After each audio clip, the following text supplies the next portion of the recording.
Hey guys, good morning, welcome to my channel Puchu with মা। আর আজ আমি দেখো চলে এসেছি কিচেনে এসে বানাচ্ছি পুচুর জন্য গুলা রুটি। আজকে সকাল থেকে ঘুম থেকে ওঠার পরে আমার শরীরটা কিন্তু একবারেই ভালো ছিল না, খুবই খারাপ লাগছিল, তাই পুচুর জন্য কোনো রকমের টিফিন বানাতে পারিনি। তো তাড়াহুড়োর মধ্যে ভাবছিলাম পুচুর জন্য আজকে কি বানিয়ে দেবো শর্টকাটে। তখনই মনে পড়লো আজকে আমি পুচুর জন্য বানাবো গোলা রুটি।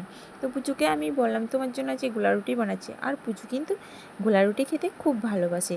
তো ও কিন্তু ঝটপট রাজি হয়ে গেল আর বলল, মা আমাকে আটাটা দাও, আমি গুলে দিচ্ছি। কিন্তু পুচু আজকে নিজের হাতে কিন্তু আটাটা গুলেছে।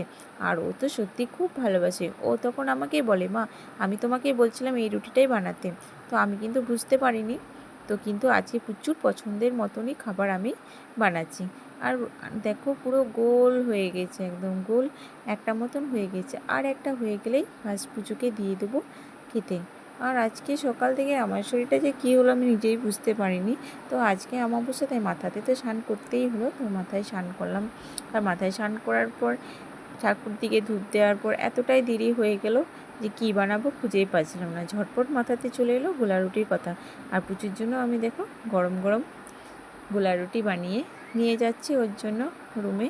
আর পুচু পড়তে বসেছিল, পড়তে বসে উঠে এখন টিভি লাগিয়ে দিচ্ছি। ও কিন্তু শুয়ে শুয়ে টিভি দেখছে, অনেকক্ষণ থেকেই দেখছে টিভি।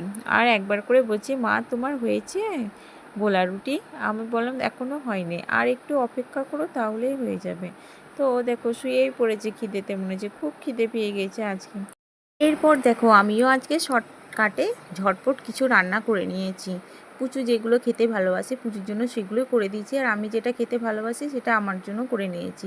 তারপর আমি গিয়েছিলাম ছাদে, আর আজকে বালিশের কভারগুলো সব কাচা কুড়িয়েছিলাম, তো এগুলো সব শুকিয়ে গেছে। আর ছাদে গিয়ে একবার নিয়ে চলে এলাম। আর ছাদেও দেখছি আজকে অনেক অনেক হনুমান এসেছে। তো আমি কিন্তু ভয়ে ভয়ে সব জামাকাপড় নিয়ে চলে এলাম, আর যেগুলো শুকিয়েছে রুমে নিয়ে চলে এলাম, আর যেগুলো শুকায়নি সেগুলো সব সিঁড়িতে মিলে দিয়ে এসেছি। আর নিয়ে আসার পর ভাবলাম শরীরটা আমার যতই খারাপ হোক আমার কাজগুলো তো আমাকেই করতে হবে। তাই বসে বসে আমি এখন একদিকে চুল শুকাচ্ছি, চুল খুলে ভিজে চুলগুলো অনেকক্ষণ থেকে বেঁধেছিলাম। রান্নাবান্না হলো, এতক্ষণে এসে খুললাম। আর এতক্ষণ ভাবলাম যে খুলে একটু শুকিয়ে নিই, নাহলে পরে আবার মাথা ব্যথা করবে। সেই জন্য একদিকে চুলও শুকাচ্ছি আর একদিকে আমি বালিশের কভারগুলো পুড়িয়েও নিচ্ছি।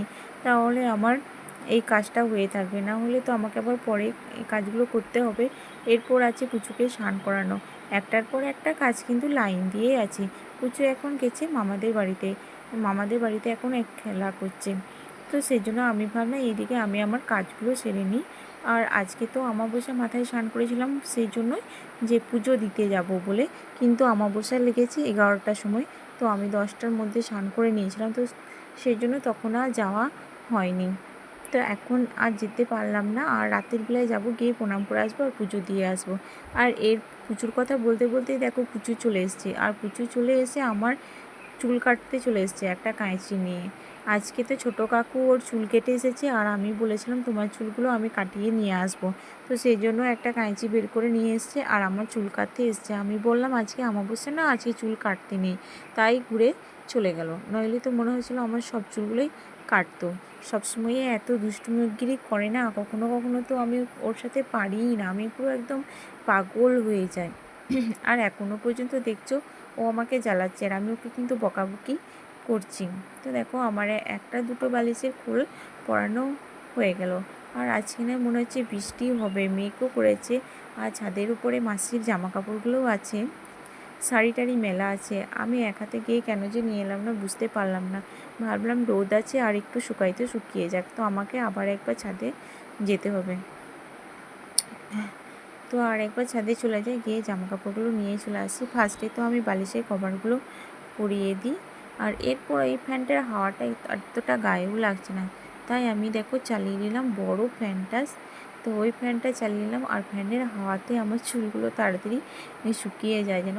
আর আজকে আমি শ্যাম্পুও করি নাই, এমনি চুলে জল ঢেলেছি, তো সেই জন্য আরও শুকাতে দেরি হচ্ছে দেখো।